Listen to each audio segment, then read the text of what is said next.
अवधूत चिंतन श्री गुरुदेव दत्त श्री स्वामी समर्थ. ज्यांना काही सेवा जमत नाही त्यांनी स्वामीच्या प्रकट दिनानिमित्त 21 दिवसाची रोज 5 मिनिटे ही सेवा नक्कीच करा. काय सर्व दरवाजे बंद झाले तरीही स्वामीच्या हृदयाचा दरवाजा कायम आपल्यासाठी उघडा असतो. अपेक्षा स्वामीपासून ठेवा, इतर लोकांपासून नाही. अडचणीत असाल स्वामी तारतील, एकटे असाल स्वामी सांभाळ करतील. मार्ग सापडत नसेल तर दाखवतील, अश्रू थांबत नसतील तर पुसतील. फक्त स्वामींना आतुरतेने साथ घाला, अशक्यही शक्य करतील स्वामी. श्री स्वामी समर्थ. येत्या 10 तारखेला स्वामी प्रकट दिन आहे. या काळामध्ये आपण जी काही सेवा करत असतो, अगदी 5 मिनिटाची का होईना, अगदी कठीणातील कठीण पण समस्या जी असते ती ह्या सेवेने पूर्ण होते. प्रत्येकाला गुरुचरित्र पारायण करायला जमतच असं नाही. स्वामीचरित्र सारामृत ग्रंथ करणे हे शक्य नाही. कसंही कारण घरात लहान मुलं असतात, कामाला बाहेर जावं लागतं, मुलांनाही बाहेर कॉलेज जावं लागतं, त्यामुळे ही सेवा करायला जमत नाही. पण सेवाच करायची असेल त्यासाठी मी तुम्हाला फक्त 5 मिनिटामध्ये सेवा कशी करायची ते सांगणार आहे. फक्त 5 मिनिटं, जास्त वेळ लागणार नाही. कारण स्वामी महाराजांवर विश्वास ठेवा, तुमच्या सर्व इच्छा स्वामी महाराज नक्कीच पूर्ण करतील. आपल्याला या काळात स्वामी महाराजांचा तारक मंत्र म्हणायचा आहे. तर बरेच जण काय म्हणतील की आम्ही बाहेर कामाला जातो तर आम्हाला मंदिरासमोर किंवा आपल्या देवासमोर बसायला जमत नाही, तर काय करायचं? कारण हे आम्ही ऑफिसला आहेत, आमच्याकडे लहान बाळ आहे, तर आम्ही काय करायचं? तर त्यांनी टेन्शन घ्यायचं काही गरज नाही. कारण तुम्ही ऑफिसमध्ये, बसमध्ये, ट्रेनमध्ये जरी बसला असाल तरीही तुम्हालाही स्वामी तारक मंत्र म्हणला तरीही चालेल.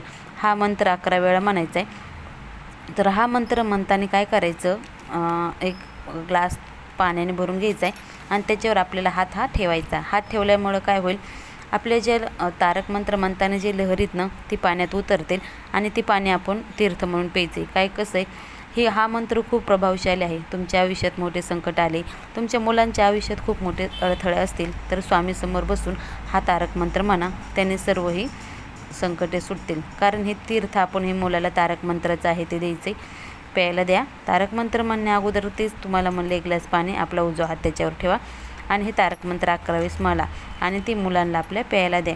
त्यामुळं आपल्या सगळे प्रश्न सॉल्व्ह होतील. आणि दुसरं जे शिल्लक राहिलेलं पाणी हे आपल्या घरामध्ये शिंपडा 4ही कोपऱ्यात. त्यामुळं पण आपल्या घरातली जी निगेटिव्हिटी आहे ना ती पूर्ण होईल आणि सकारात्मक आपल्या घरात वातावरण राहील. तर माणसात जे बदल, आपल्या घरातील माणसात खूप छान असे बदल घडून येतील. भांडणे तंटणे वादविवाद दूर होतील. कधी आयुष्यात खूप यातना सहन करावे लागतात, असं वाटतं. खरंच देव आहे का? इथूनच आपल्या परीक्षेला सुरुवात असते, इथूनच स्वामीलीला चालू असते, इथूनच खेळ सुरू होतो. फक्त विश्वास तुटू देऊ नका. कारण आई आपल्या बाळाला हवेत टाकते, कारण बाळ ते हवेत उडतं, पण ते कसं असतं, हसत असतं. कारण त्याला माहीत असतं आपली आई आपल्याला पडू देणार नाही, कारण त्यांचा आपल्या आईवर खूप विश्वास असतो. तसंच आपला पण आपल्या स्वामी महाराजांवर विश्वास ठेवा. कारण स्वामी महाराज आपल्याला खाली पडून देणार नाहीत, कारण ते आपलीच आई आहेत. कारण त्यांच्यावर विश्वास तुम्ही अगदी डगमगून देऊ नका. कारण कसं, लक्षात ठेवा, तुमच्या बुद्धीच्या जोरावर शक्य आणि अशक्य हे तुम्ही ठरवता, पण स्वामींना ते जमत नाही. कारण स्वामी सगळे अशक्य करतात. पण स्वामीला तुम्हाला जे स्वामी देतात ते तुमच्यासाठीच योग्यच आहे, पण तुमचा त्यांच्यावर विश्वास पाहिजे. कधी असं वाटतं खूप स्वामी सेवा करूनही आपल्याला जे पाहिजे ते मिळत नाही. पण एक लक्षात ठेवा, जे आपल्या प्रारब्धात असतं ते पूर्ण झाल्याशिवाय आपल्याला काही मिळत नाही. परंतु एखाद्या गोष्टीसाठी तुम्ही स्वामीकडे हट्ट करता आणि काय म्हणता, मला हे पाहिजे. बघा ना, लहान मूल कसं असतं, आपल्या आईकडे एखाद्या गोष्टीसाठी हट्ट करतो, परंतु आईला माहीत असतं ती गोष्ट चांगली नाही, तरीही तो हट्ट करतं. पण आईने ते गोष्ट त्याला दिली तर त्याचे काय वाईट परिणाम होतात हे आपल्यालाच माहीतच आहे.